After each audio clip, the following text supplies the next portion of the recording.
جو مین سٹریم کے چند لوگ آپ کو وہاں پہ پارلیمان میں نظر آتے ہیں جنہوں نے مسئلہ حل کرنا ہے، سیاستدانوں نے کرنا ہے نا. ہم اس کی ایڈمنسٹریٹو سولوشن کی بات کر رہے ہیں، ہمیں پولیٹیکل سولوشن جب تک نہیں کیا جائے گا اس وقت اس کا مسئلے کا حل نہیں ہوگا. اور جنہوں نے کرنا ہے پولیٹیکل مسئلہ، میں وہ پہلے بلوچستان کی تھوڑی سی صورتحال بتانا چاہوں گا، پھر اسلام آباد کی، پھر زاہد سے بھی پوچھیں گے. بلوچستان میں یہ ہے کہ جو قومی پارٹیوں کے اندر وہاں پہ نا، قومی پارٹیاں وہاں رہ نہیں گئی. جو بھی وہاں پہ الیکٹ ہوتا ہے جیسے کیسے بھی وہ قومی پارٹیوں میں گورنمنٹ بنا لیتا ہے.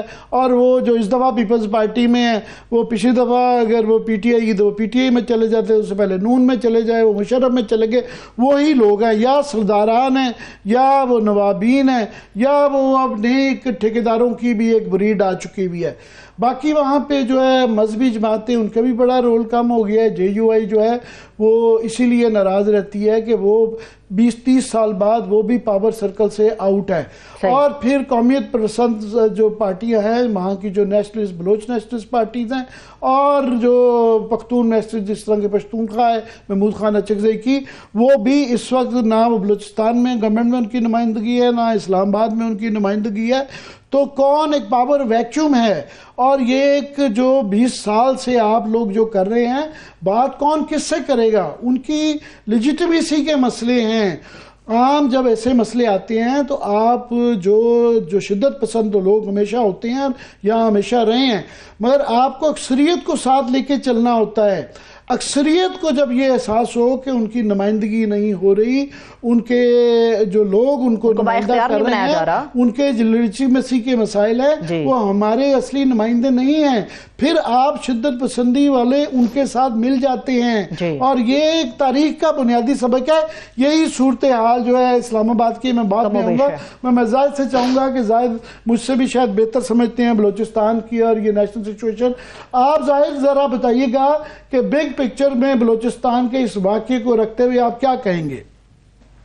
2-3 چیزیں بہت اہم ہیں یہاں پہ. یہ ایک بہت بڑا واقعہ ہے، یہ آپ کی بات بالکل صحیح ہے کہ اس قسم کے جو واقعات ہوئے ہیں، جیسے پشاور پہ اسکول پہ حملہ تھا، آرمی اسکول پہ، پھر جی ایچ کیو میں، اور اسی قسم کا ایک بہت بڑا دہشت گردی کا واقعہ ہے. لیکن اس کو تھوڑا سا اور بھی دیکھ لیں کہ پچھلے ہم چند سالوں میں دیکھتے ہیں، خاص طور پہ جو بلوچستان میں دہشت گردی کی اس قسم کی کارروائیاں بہت بڑھتی جا رہی ہیں. جو پیچھے ابھی اگر آپ نے دیکھا ہوگا کہ یہ ایک اسٹڈی جو آئی تھی کہ اس سال صرف جنوری میں جو 75% اضافہ ہوا ہے دہشت گردی کی کارروائی میں پاکستان میں، اور جس میں 62% جو ہے بلوچستان میں ہوئی. اصل مسئلہ جو ہے بالکل صحیح آپ کی بات ہے کہ ہم صرف اس کو دہشت گردی کے یا لا اینڈ آرڈر کے اس میں سے نہیں دیکھ سکتے. ٹھیک ہے، ایک بہت بڑا مسئلہ ہے، اس سے نمٹنا چاہیے. اس قسم کے واقعات کا جو ہے وہ کوئی بھی اسٹیٹ جو ہے اس کو قابل نہیں کر سکتی ہے. لیکن سب سے بڑی بات یہ ہے کہ یہ بلوچستان میں جس طرح کا یہ واقعہ ہے، وہ میں سمجھتا ہوں بنیادی طور پہ وہ سیاسی مسئلہ ہے. اور جب تک ہم اس چیز کو نہیں دیکھیں گے، صرف ہم ایک واقعے کو دیکھ کے کہیں گے ہم یہ کر دیں گے. آج میں سن رہا تھا وزیر اعظم کی تقریر کوئٹہ میں، وہی دوہرا رہے تھے کہ جی بہت بیکورڈ ہے، ہم ساتھ لے کے چلیں گے، یہ کریں گے. اور اس قسم کی چیزیں آپ بھی سنتے رہے ہیں، میں بھی سنتا رہا ہوں، مختلف حکمرانوں کی یہی باتیں جو ہے دہراتے رہتے ہیں. اصل مسئلہ جو آتا ہے کیا اس کو ہم ڈیل کر رہے ہیں. یہ بات بالکل صحیح ہے کہ مجھے اب یاد آ رہا ہے کہ میں ٹھیک 20 سال پہلے میں وہاں ڈیرہ بگٹی گیا ہوا تھا. اس زمانے میں چیزیں جو ہے بڑھتی جا رہی تھی، ایک لحاظ سے کشیدگی کی فضا تھی، اور میں نے آ کے اس میں بہت کچھ لکھا بھی تھا. اس وقت میں اس کو دوبارہ پڑھ رہا تھا میری نیوز ویک میں اور نیوز لائن میں جو آئی تھی، اس میں دیکھ رہا تھا کہ حالات اس وقت سے اتنی خراب چلے آ رہے تھے جو کہ اب ہم نظر آتی اور زیادہ خراب ہوتے جا رہے ہیں. اس وقت بھی جب آپ اس سے بات کرتے تھے لوگوں سے جو اس وقت کرتا دھرتا تھے اس وقت کے، تو وہ بھی یہی کہتے تھے کہ حالات ٹھیک ٹھاک ہو جائیں گے، اور یہ چند تشدد یہ لوگ ہیں اور جن کو غیر ملکی امداد ملتی ہے، یہ وغیرہ وغیرہ. ابھی بھی یہی بات آتی ہے کہ غیر ملکی امداد ٹھیک ہے، یقینی طور پہ میں اس پہ انکار نہیں کر رہا ہوں کہ جو ہے اس پہ کوئی ایکسٹرنل سپورٹ نہیں ہے، لیکن اصل دیکھنا چاہیے کہ کیوں ہو رہے ہیں. آپ دنیا میں کہیں یہ نہیں ہو سکتا ہے کہ دہشت گردی یا ملیٹنسی کے خلاف یا سیپریٹزم کے خلاف جو ہے آپ عوام کی حمایت کے بغیر لڑائی لڑ سکتے ہیں.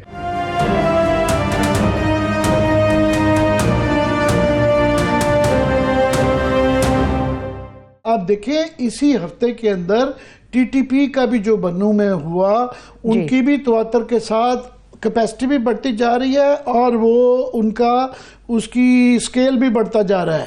اسی موقع پہ بلوچستان میں بھی یہی صورتحال ہے, سکیل بھی بڑھتا جاتا ہے اور اس کا زیادہ واقعات کی شدت بھی زیادہ ہوتی جا رہی ہے, انکریجڈ ہو رہے ہیں. کیونکہ جب ماحول خراب ہو تو ہمیشہ اس طرح کے جو نارکسٹ ہوتے ہیں, اس طرح کی فورسز ہوتی ہیں, ان کو ایک موقع ملتا ہے اور دشمنوں کو بھی موقع ملتا ہے کہ ماحول ہے اس کو ایکسپلائٹ کرنے کا. اور وہ ہمیشہ یہ تاریخ کا یہ بھی سبق ہے کہ اگر آپ ساتھ میں آپ دیکھیں اس سے زائد پلیز آپ کنٹینیو رکھیے گا. جو ہے وہ سیاسی مسئلہ ہے. آپ دیکھیں یہ آفتاب بگٹی کو جب وہ کیا گیا تھا تو ایک بہت کشیدگی فضا تھی, اور 2008 کے الیکشن جو ہوئے تھے اس میں جتنی بھی نیشنلسٹ پارٹی تھی جو کہ فیڈریشن کے اندر رہ کے جدوجہد کی, جن کو دہشت پسند نہیں کہا جا سکتا ہے, نہ سیپریٹسٹ تھے, انہوں نے بائیک آؤٹ کیا. لیکن 2013 میں دوبارہ انہوں نے الیکشن میں حصہ لیا. لیکن جس طرح سے ان کو ایک لحاظ سے جو ہم الیکشنز کو دیکھتے ہیں, ٹھیک ہے پاکستان بھر میں الیکشن جو ہے ہمیشہ ایک متنازع رہے, لیکن بلوچستان کی جو الیکشن ہوتے ہیں وہ تو کمپلیٹلی مینیپولیٹڈ ہوتے ہیں. اور اس وقت بھی پھر اس کے بعد آہستہ آہستہ جو آپ نے لانے کی کوشش کی گئی تھی ایک طریقے سے, ڈاکٹر مالک کو جو ہے آپ نے وزیر اعلیٰ بھی بنایا ہے 3 سال کے لیے. تو یہ تمام چیز اس وقت آپ کو اگر پتہ چلے گا تو ایک حد تک جو ہے ایک تھوڑا سا وہاں پہ اعتماد کی فضا پیدا ہونی شروع ہو گئی تھی. پھر اس کے بعد کیا ہوا, پھر آپ نے 2018 میں جو ہے باپ پارٹی بنا ڈالی, اور جس میں سب کو پتا ہے کہ باپ پارٹی کا مقصد کیا تھا, کن لوگوں نے بنائی تھی. اب مجھے بتائیے کہ جب آپ اس قسم کی سیاست کریں گے اور پھر اس کے بعد جو ہے الیکشن جب ہوتے ہیں تو جس کو 400-500 ووٹ ملے تھے آپ نے اس کو وزیر اعلیٰ بنا دیا تھا. اور اس کے بعد جو ہے یہی اب اس الیکشن کو دیکھیں جا کے, تو آپ جس سے ہی بلوچستان میں بات کریں جا کے تو اس میں آپ کو صاف نظر آئے گا کہ پوری کی پورا جو ہے الیکشن متنازع تھا. اور ٹھیک ہے پنجاب میں بھی الیکشن متنازع تھے, لیکن جس طرح سے بلوچستان میں الیکشنز ہوئے تھے وہاں پہ تو یہ ہوا کہ جو نیشنلسٹ لیڈر جو کہ وہاں پہ اپنے علاقے میں مضبوط اپنا وہ رکھتے تھے ان تک کو آپ نے ہروا دیا گیا. اور اس کے بعد جو ہے ایک ایسے لوگوں کو لے کے آئے جو کہ ایک اطاعت پسند جس کو کہتے ہیں. تو آپ مجھے بتائیے, میں زائد اس سے پیچھے بھی جانا چاہوں گا کہ جو 1988 بھی ایک کٹ آف پوائنٹ تھا کہ بے نظیر جب یہاں اسلام آباد میں پرائم منسٹر بنی تو اس وقت نواب اکبر بگٹی صاحب چیف منسٹر وہاں بنے. اس وقت ہر دور میں ہی بلوچستان کے اندر کیونکہ ایک حساس صوبہ رہا تو جیری مینڈرنگ ہوتی رہی, پر وہ بڑی محدود ہوتی تھی. اس وقت جو ہے نواب بگٹی چیف منسٹر بن سکتے تھے, اس کے بعد اختر مینگل بنے, تو وہاں ایک تھوڑا سا نواب اکبر بگٹی کے واقعے سے پہلے ایک وہاں پہ ایک ٹھہراؤ تھا, لا اینڈ آرڈر بہت بہتر تھا. تو اس کے بعد سے جو حالات ہیں اب تو وہ ٹوٹل کنٹرول وہ یہ کہ جو بنا دیا گیا ہے کہ جناب ایک کنٹرول جو ہے نا ٹوٹل اس کے اندر بہت زیادہ محدود نہیں رہی جیری مینڈرنگ. جی اکبر بگٹی کو آپ نے ہلاک کیا گیا, اس وقت مجھے یاد ہے کہ اس پر ہم لوگ سب نے وارننگ کی تھی کہ اب حالات سنبھلنے میں نہیں آئیں گے. اس کے بعد نہ صرف اکبر بگٹی کو بلکہ آپ کو یاد ہوگا اختر مینگل کو 7 سال سزا دی گئی تھی, ایک پنجرے میں بند کر کے ان کو لے کے آئے تھے کورٹ کے اندر. اب مسئلہ یہ آتا ہے کہ جب آپ مین اسٹریم جو پارٹیز ہیں ان کے ساتھ یہ سلوک کریں گے, ان کے ساتھ لیڈروں کے ساتھ یہ حرکت کریں گے, تو پھر اس کا فائدہ جو ہے سب سے زیادہ جو ہے وہ ملیٹنٹس کو پہنچتے گئے. اور ابھی حال کی بات دیکھ لیں, 2018 کے بعد آپ کو وہاں 2001 بلکہ 24 کو جو الیکشن ہوئے تھے اس کے بعد آپ کو شدت سے نظر آتی ہے. 2018 کے بعد 2018 میں آپ کو نظر آتا ہے کہ بلوچستان میں پھر جو کشیدگی فضا بڑھتی چلی گئی, جو جس طرح سے آپ نے باپ پارٹی بنائی اس کو اقتدار دلوایا گیا, اور اس کے ساتھ ساتھ آپ نے پھر اس کے آگے چل کے 2024 میں جو الیکشن ہوئے اس کی تو تاریخ میں مثال بھی نہیں ملتی ہے. آپ نے یہ ساری چیزوں کو جو نیشنلسٹ پارٹی کے ہوتے تھے ان سب کو ایک لحاظ سے ہروایا گیا ہے جن کو کہتے ہیں. تو آپ مجھے بتائیے کہ میں ایک بات کر رہا تھا کسی اس کے نیشنل پارٹی کے لیڈر سے, تو کہتے ہیں کہ اب ہماری باتیں بھی کوئی نہیں سنتا ہے. کہتے ہیں کہ آپ کو الیکشن لڑنے میں کوئی فائدہ نہیں ہوتا ہے, نہ ہی ہم جو ہے کوئی تبدیلی اس طرح سے لے کے آ سکتے ہیں. تو پھر ڈاکٹر مالک اور اختر مینگل اوپنلی کہہ رہے ہیں کہ ہم دیکھتے ہیں کہ ہمارا رول ہی نہیں کے ساتھ وہاں پہ ملیٹنسی بڑھتی آ رہی ہے. اس کے بعد جو ہے جو آپ نے ڈاکٹر مالک کا بھی یہ اسی ہفتے بیان، اور اختر یہ جب آپریشن چل رہا تھا اس دوران میں کہ ہمارا اب رول نہیں رہ گیا کوئی لیجیٹیمیسی بات کرنے کی، بھی وہ کہتے ہیں ہماری بھی نہیں رہی ہوئی ہے. تو آف کورس خطے میں یہ ایک گریٹ گیم بلوچستان میں بالکل چل رہی ہے. سی پیک کا ایک بڑے لوگوں کے اس میں ایک جو ہے وہ یو ایس امریکہ کے وہ ریلیشن شپ میں اپنی جو وار چل رہی ہے اس کے درمیان میں جو ہے وہ ایک رکاوٹ ہے، مگر ابھی زیادہ گریٹر گیم ہو گئی ہے کیونکہ یہ جو مشقیں ہونے جا رہی ہیں جس کے اندر روس، ایران اور چین جو ہے وہ بالکل چاب ہار میں کر رہی ہے اور ہم اس کے اندر مبصر ہیں، تو وہ گریٹ گیم زیادہ ہو گئی ہے. مگر پوائنٹ یہ ہے کہ جب ہمیں اس صورتحال میں زیادہ اپنی جو ہے اندرونی ہاؤس اینڈ آرڈر کرنا چاہیے تو ان لوگوں کو کم از کم جو آئین کو مانتے ہیں یا جن کو کیا جا سکتا ہے ان کو قومی دھارے میں شامل کر کے زخموں پہ جو ہے مرہم رکھنا چاہیے، اور اسلام آباد میں بھی یہی صورتحال ہے. تو یہ کیا اس تناظر میں چاہوں گا آپ ذرا اپنا تجزیہ پیش کریں. بالکل صحیح بات ہے عابر، اصل مسئلہ یہی آتا ہے.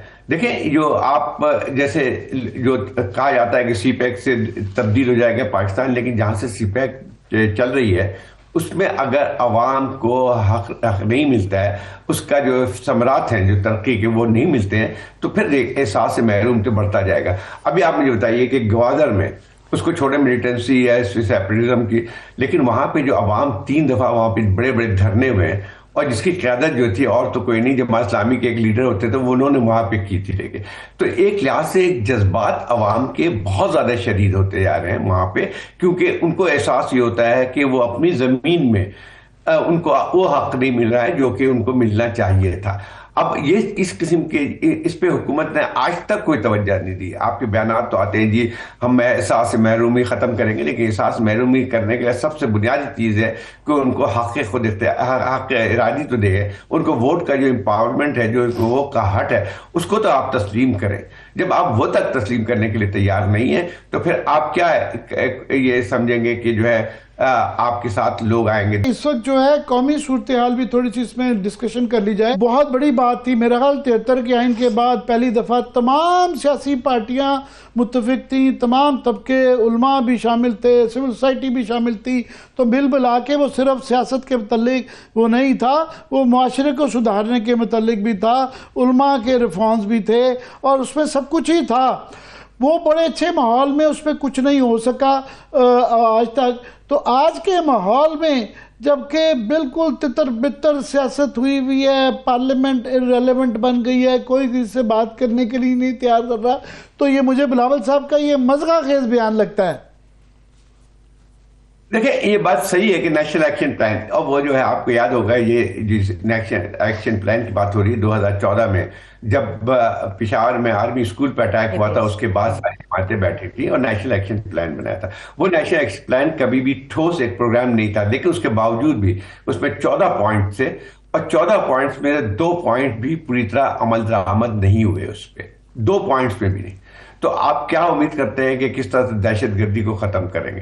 دیکھیں دہشت گردی جو ہے اس کی جو وجوہات کو جب تک آپ نہیں پہنچیں گے، اس کو ایڈریس نہیں کریں گے، جب تک آپ ختم نہیں کر سکتے. ٹھیک ہے آپ کو جو ہے یہ کینیٹک جو ہے آپشن ہوتا ہے آپ کے پاس، آپ یوز کرتے ہیں اس کو تاکہ جو ہے جہاں پہ جو ہے یہ کلاس سے جو ہے انسرجنس کا قبضہ ہو جاتا ہے، لیکن اصل جو ہے وہ آپ دوسرے بھی طریقے استعمال کرتے ہیں. ایک تو سب سے بنیادی چیز آتی ہے کہ کسی ملک کے اندر یہ ٹیررزم جو ہے وہ صرف فوج نہیں لڑ سکتی ہے. فوج کے پاس تو صرف یہی ہوتا ہے کہ کہیں پہ اگر کوئی واقعہ ہوتا ہے تو وہاں جا کے اس کو وہ کر سکتی ہے، لیکن یہ لڑائی جو ہے وہ آپ کو جب تک سویلین جو آپ کی یہ لا انفورسمنٹ ایجنسیز ہیں وہ اس پہ اکوپ نہیں ہوں گی، پولیس ہو یا جو ہے آپ کی کاؤنٹر ٹیررزم ڈپارٹمنٹ ہے، آج کی صورتحال کیا ہے کہ وہ کام ہی نہیں کر سکتے ہیں. لیکن بلوچستان میں تو اس کی بھی گنجائش نہیں ہے.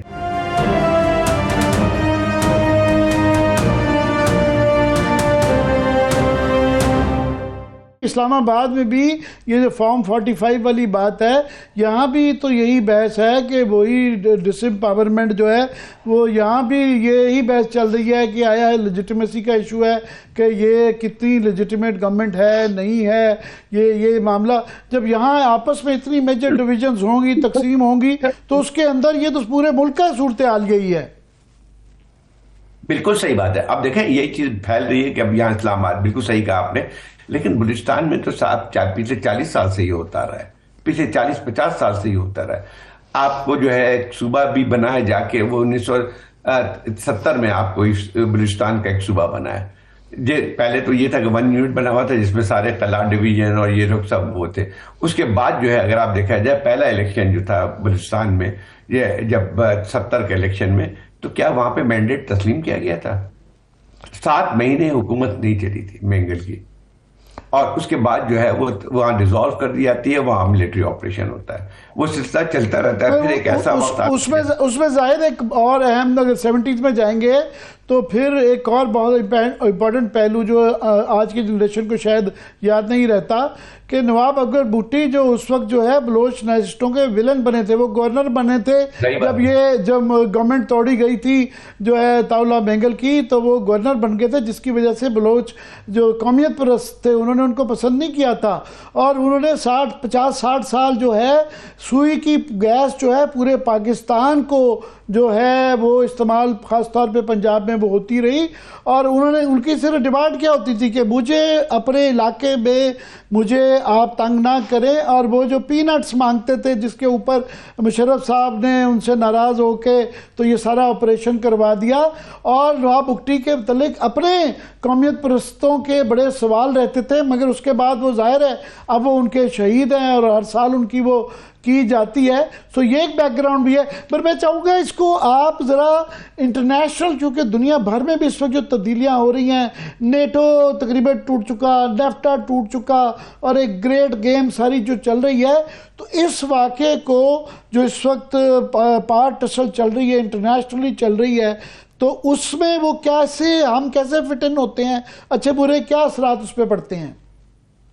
دیکھیں بات صحیح ہے کہ جو تبدیلیاں آ رہی ہیں، خاص طور پہ افغانستان میں جنگ، امریکہ کی جنگ ختم ہونے پہ، امریکہ کے جانے کے بعد سے، اور اس کے بعد اب ہم دیکھتے ہیں کہ بہت ساری چیزیں اور تبدیل ہو رہی ہیں، تو اس کے ساتھ اس خطے بھی پڑیں گے. اور دوسری بات یہ ہے کہ یہ جو حالات ہیں آج کل کے، اس میں آپ اگر ملک کے اندر اسٹیبلٹی نہیں ہوتی ہے تو اس کو، میں اس بات سے انکار بالکل نہیں ہے کہ جو بلوچستان کے واقعات ہوں یا جو ہے کے پی کے واقعات ہوں یا اس قسم کی دہشت گرد تنظیمیں جو ہیں کبھی آئسولیشن میں کام نہیں کرتی، ان کو ہمیشہ جو ہے کہیں نہ کہیں ایک ذریعوں سے امداد، بیرونی ذرائع سے امداد ملتی ہے، تبھی وہ سروائیو کر سکتے ہیں. لیکن اصل جو بنیادی آتی ہے کہ جب اس قسم کے کھیل کھیلنے کی اجازت ان ممالک کو باہر کے یا ایکسٹرنل پاورز کو ملتی ہے، اس وقت ملتی ہے جبکہ حالات یہاں کے ٹھیک نہیں ہو. جب حالات اگر اندر اسٹیبل ہوتی ہیں، پولیٹیکلی آپ مضبوط ہوتے ہیں، تو پھر کوئی بھی آپ کے یہاں مداخلت نہیں کر سکتا ہے. اور اس وقت جو ہے یقینی طور پہ آپ اس وقت ہمارے اسٹیٹ جو ہے سب سے کمزور نظر آتی ہے ہمیں، تو اس کی وجہ سے یہ پھر واقعات بھی اس قسم کے بڑھتے ہیں. اور بالکل صحیح بات ہے کہ بلوچستان میں جو واقعات ہو رہے ہیں اس میں اگر ان کو ہتھیار کی سپلائی یا فائنینشیل سپورٹ باہر سے نہیں ملتی ہے تو شاید نہیں رہیں گے. لیکن ایک بہت بڑا سوال پیدا ہوتا ہے کہ اس قسم کے کبھی بھی جب تک مقامی لوگوں تک آپ کو ان کو حاصل نہیں ہوتی ہے، ایک لحاظ سے مدد کہہ لیں یا جو ہے ان کے اندر بے چینی نہیں ہوتی، تو پھر وہ کامیاب بھی نہیں ہو سکتے. بلوچستان میں اگر آپ دیکھیں تو سب سے بڑا مسئلہ یہی آتا ہے کہ آپ کی اس وقت جو ہے ایلینیشن پبلک کی، اس سے زیادہ میں نے زندگی میں نہیں دیکھی تھی. بلوچستان میں ہمیشہ ایک رہا ہے، ایک ایلینیشن کا فرق رہا ہے، لیکن اس وقت سب سے زیادہ ہے. اس کے بعد اگر آپ دیکھیں ذرا اس کو تناظر میں جو آپ کہہ رہے ہیں، یہاں علاقے میں خطے میں جو تبدیلی آ رہی ہے اور آئندہ چند سالوں میں جو آنے کی امید ہے، تو وہ اس میں آپ کے لیے، پاکستان کی اسٹیٹ کے لیے ایک بہت بڑا ایک خطرہ، ایک چیلنجز جو ہے بہت زیادہ بڑھ کے آئیں گے. آپ کے جو ہے ایران کے اندر افغانستان جو آپ سمجھتے تھے کہ وہاں پہ جو ہے طالبان کی حکومت آنے کے بعد سے آپ کا ویسٹرن بارڈر جو ہے وہ سیکیور ہو جائے گا، تو وہ نہیں سیکیور ہے. اور وہ جہاں پہ کوئی وہاں اس قسم کے حالات ہوتے ہیں تو وہیں سے جو ہے اور زیادہ سپورٹ بھی مل جاتی ہے. لیکن اب دوسری ایک اور بات بھی آتی ہے کہ جو اس وقت پاکستان جو ہے، میں سمجھتا ہوں کہ خارجی طور پہ اس وقت جو ہے جتنی آئسولیٹ اب نظر آتی ہے پہلے کبھی بھی نہیں تھی. آپ کی جو ہے، آپ مجھے بتائیے کہ اس وقت آپ کے جو خلیجی ممالک ہیں اس کے ساتھ بھی آپ کے تعلقات خراب ہو گئے. اس کے علاوہ جو ہے آپ کے تینوں بارڈر میں سے کوئی بھی آپ یہ نہیں کہہ سکتے ہیں کہ ایک دوستانہ بارڈر ہو. ایسٹرن بارڈر تو آپ کو پتہ ہے کہ کیا صورتحال ہے اس وقت. ٹھیک ہے، ایک نو وار اور نو پیس کی صورتحال ہے، لیکن اس کے ساتھ جو ویسٹرن بارڈر ہے اس وقت سب سے زیادہ ہمارے یہاں اس وقت جو ہے، اس وقت جس کو کہتے ہیں کہ سب سے ہاٹ یا سب سے زیادہ جو ہے آپ کے لیے مسئلہ بنا ہوا ہے. اس کے بعد ایران کے ساتھ آپ کی بہت بڑی بارڈر لگتی ہے. اس سے بھی ہماری یہ نہیں کہا جا سکتا ہے کہ کمپلیٹلی وہاں بھی سکون ہے، کیونکہ دوسری طرف بھی بارڈر میں جب آپ دیکھیں تو وہاں پہ اس قسم کے واقعات نظر آتے ہیں جہاں پہ بلوچ جو نیشنل سیپریٹسٹ ہیں ان کو بھی جگہ یہ ملتی ہے. لیکن تو یہ اس وقت آئسولیٹڈ بھی ہیں اور ولنریبل بھی ہیں کہ اقتصادی جو معاملات ہیں کہ ہم رول اوورز پہ ڈول بچاتے ہیں، آئی ایم ایف کا وہ مل جانے پہ ہی خوش ہوتے ہیں. سو اکنامکلی بھی ڈیپینڈنٹ ہیں، سیکورٹی وائز بھی اس وقت ولنریبل ہیں، پولیٹیکلی بھی ولنریبل ہیں. تو یہ جو ٹرائنگولر جو یہ ولنریبلٹی ہے اس طرح کی تو بڑے میرا خیال بہت عرصے اس طرح کی بڑے عرصے بعد اتنی زیادہ ہم ولنریبلٹی کا ایک جو ہے نا وہ پرفیکٹ سٹارم. ہاں بالکل صحیح بات. دیکھیں اس وقت ہمارے، میں یہ کہتا ہوں سیاسی طور پہ ہمیشہ کوئی نہ کوئی ہمارے پاس ایک بحرانی صورتحال رہتی ہے، پرپیچول کرائسس کی اسٹیٹ میں. لیکن اس وقت جو آپ کو چیلنجز ہیں اس میں میرے خیال اس کی مثال کم ملتی ہے ہماری تاریخ میں. ایک تو ایک نہ صرف یہ کہ سیاسی طور پہ آپ کے ایک کوشچنیبل مینڈیٹ کے ساتھ ایک حکومت ہے، پھر اس کے بعد جو ہے آپ کی جو ہے ایک کریڈیبلٹی جو ہے آپ کے جو اداروں کی جو ہے وہ کمزور ہو گئی ہے. پھر آپ نے جو ہے اس وقت پورے اسٹیٹ کانسٹیٹیوشن ہے ایک تو زائد یہ ہم نے بات کی کہ تشخیص جب تک نہیں ہوگی تو علاج نہیں ہو سکتا.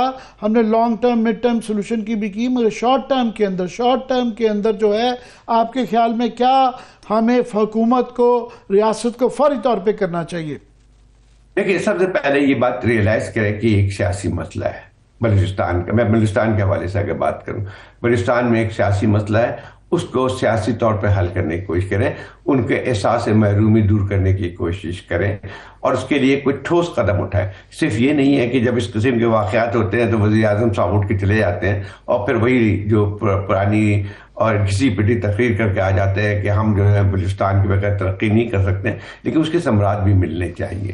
تو یہ ایک تو یہ بنیادی. دوسری بات ہے کہ وہ اس کو ملک کی پوری صورتحال سے علیحدہ نہیں کیا جا سکتا ہے بلوچستان کو. اس وقت دیکھیں کے پی کی صورتحال اور زیادہ خطرناک نظر آتی ہے، اور اس وقت جو ہے اس میں اس لیے بھی تیزی کے ساتھ خراب ہو رہی ہے کہ ایک جو صوبہ ہے سب سے زیادہ متاثر ہے دہشت گردی میں، اس کا اور فیڈرل گورنمنٹ کے ساتھ مستقل ایک ٹکراؤ نظر آتا ہے.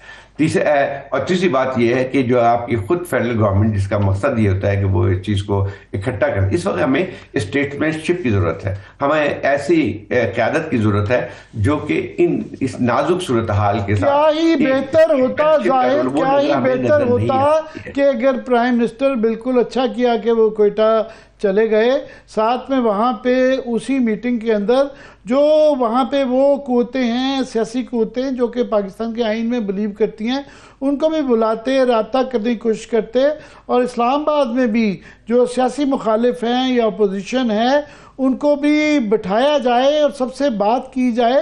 اور وہ بالکل وہ نیشنل ایکشن 2 تو ہونا چاہیے، مگر اس کے لیے پہلے ایک ماحول بنانے کی ضرورت ہے. اس کے لیے کیا ماحول بنانے کے لیے کیا ضروری ہے؟ اس کے دیکھیں میرے خیال گورنمنٹ سنجیدہ نہیں ہے. آج 2 تقریریں آپ اٹھا لیں آپ ان کی.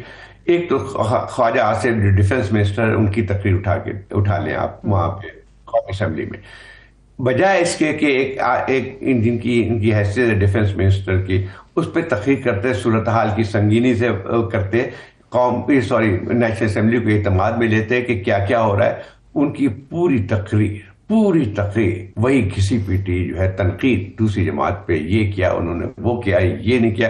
تو مجھے تو لگ نہیں رہا تھا کہ کوئی ایک ایسا لیڈر جو ہے تقریر کر رہا ہے جو کہ ان حالات کی نزاکت کو سمجھنے سے قاصر ہے، بجائے اس کے وہ تقریر کرنے کے کہ بھائی ملک کو کن چیلنجز کے سامنے ہے، اس سے کیسے نپٹا جا سکتا ہے، کیسے اکٹھا کیا جائے لوگوں کو، ایک اس میں کوئی لائعمل دینے کی بات ہوتی تو پوری تقریر گالم گلوچ کے علاوہ کچھ بھی نہیں تھی۔ بہت بہت شکریہ زاہد حسین ہمارے لیے وقت نکالنے کا۔ بہت شکریہ، تھینک سو مچ زاہد حسین صاحب ہمارے ساتھ موجود تھے۔ ایک بریک لے لیتے ہیں، بریک سے واپس آ کے یہیں سے آگے بڑھیں گے، ہمارے ساتھ رہیے۔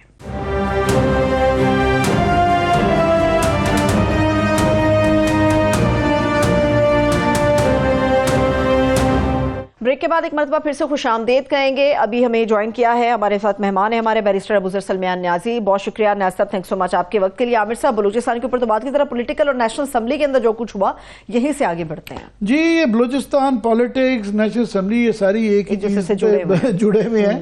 تو بیرسٹر ابوذر سلمان ان کو آج وکیل کے طور پہ بھی بلایا، مگر یہ چونکہ ابھی پی ٹی آئی کے رہنما بھی ہیں، تو میں پہلے چاہوں گا کہ ذرا خواجہ آصف صاحب کا کلپ جو انہوں نے پارلیمان میں آج قومی اسمبلی میں کہا ہے، یہاں لا کے بسانے کا بھی جو الزام ہے نا انہوں نے پی ٹی آئی کے اوپر لگایا کہ دہشت گردوں کو دوبارہ سرزمین پہ بسایا۔ بیرسٹر صاحب، یہ الزام آپ پہ یہ جو لگ رہے ہیں، آپ اس پہ کیا جواب دیں گے؟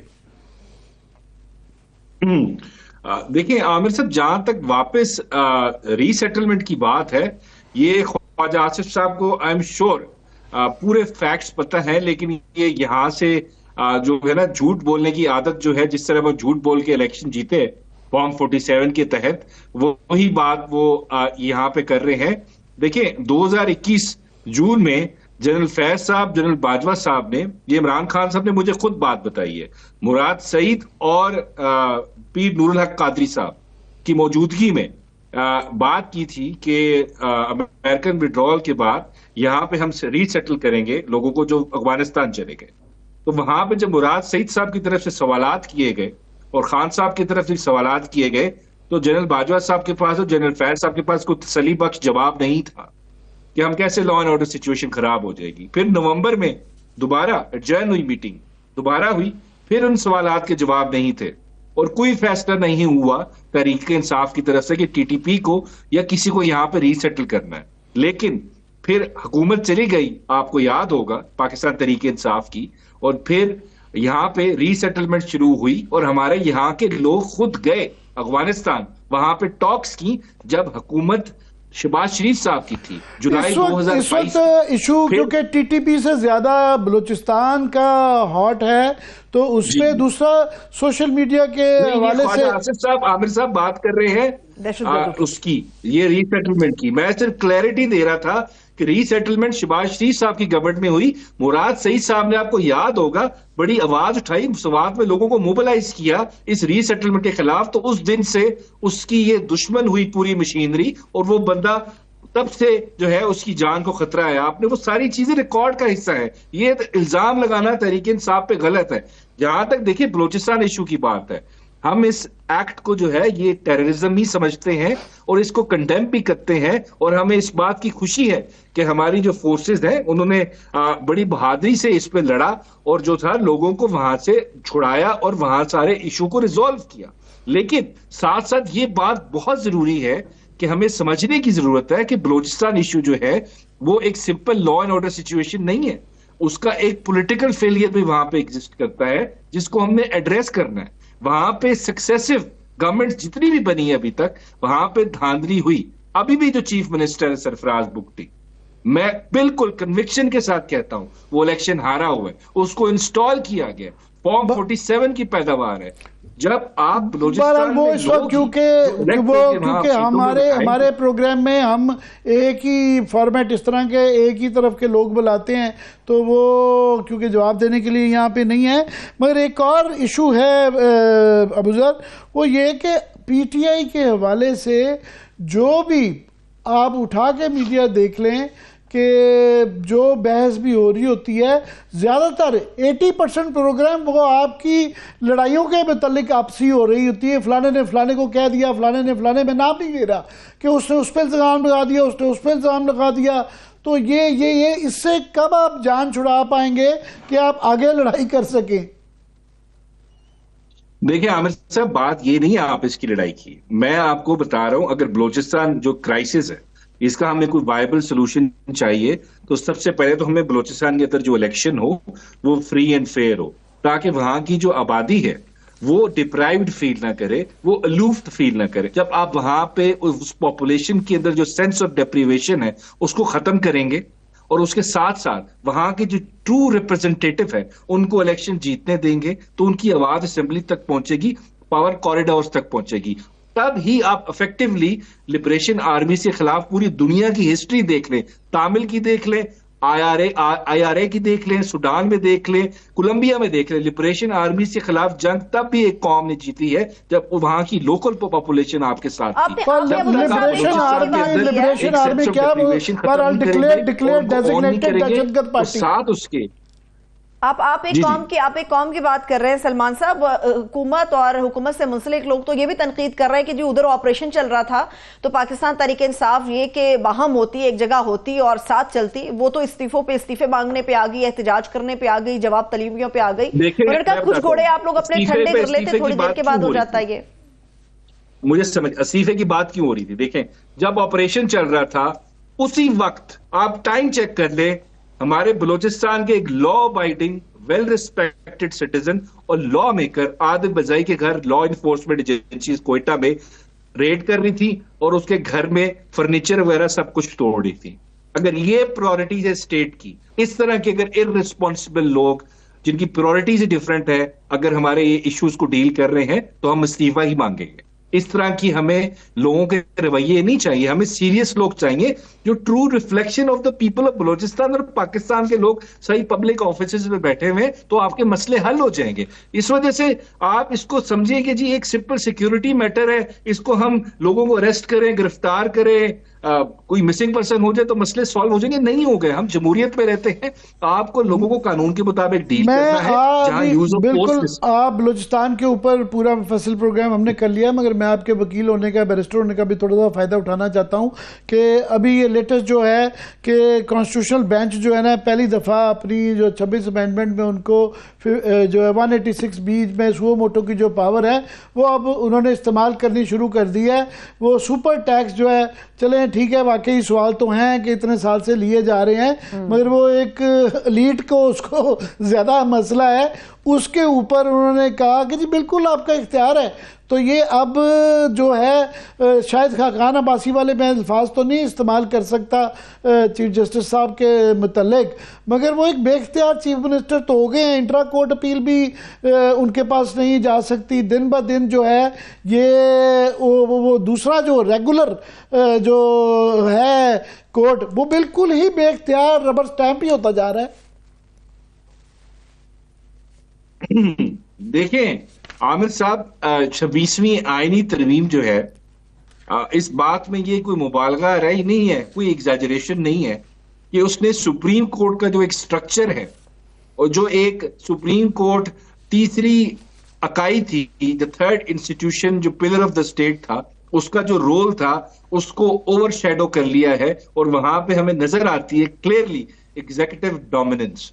اور اس کی وجہ کیا ہے کہ کانسٹیٹیوشنل بینچ کی جو کمپوزیشن ہے وہ کمپوزیشن اس طریقے سے بنائی گئی ہے، یا اس کو بنانے کا جو مینر، موڈ اور میکینزم ہے وہ ایسا ہے کہ وہاں پہ جو ان کا کنٹرول ہے، اس کی کمپوزیشن جو ہے وہ executive branch of the state ہے. So trichotomy of power principle, separation of power principle یا system of checks and balances یہیں پہ کمپرومائز ہو جاتا ہے. اور یہ 2500 سال پرانا پرنسپل ہے. اس کے بغیر ایک ریپبلک یا ایک اسٹیٹ چل ہی نہیں سکتی اگر جوڈیشری ایگزیکٹو کے تابع ہو جائے. کیونکہ جوڈیشری نے کانسٹیٹیوشنل بینچ کا کام کیا تھا؟ اس کا کام یہ تھا کوئی بھی ایگزیکٹو یا لیجسلیٹو ایکشن وہ آئین پاکستان کے خلاف ہے یا اس کسی بھی قانون کے خلاف ہے اس کو چیک کرنا ہے. اگر وہ غلط ہے تو اس کو سٹرائک ڈاؤن کرے. کیا اس ایگزیکٹو کا ایکشن یہ سٹرائک ڈاؤن کر سکتے ہیں جس نے ان کو بنایا ہے، جس کی یہ کریشن ہے، یا جس کو وہ ختم بھی کر سکتے ہیں؟ اس بینچ کو نیا بینچ بھی بنا سکتے ہیں اگر وہ چاہے. ان کے اعداد و شمار میں بہت آگے ہیں. تھینکس سو مچ عامر صاحب. دیکھنے والوں کا شکریہ. اجازت دیجیے، اپنا خیال رکھیے. خدا حافظ.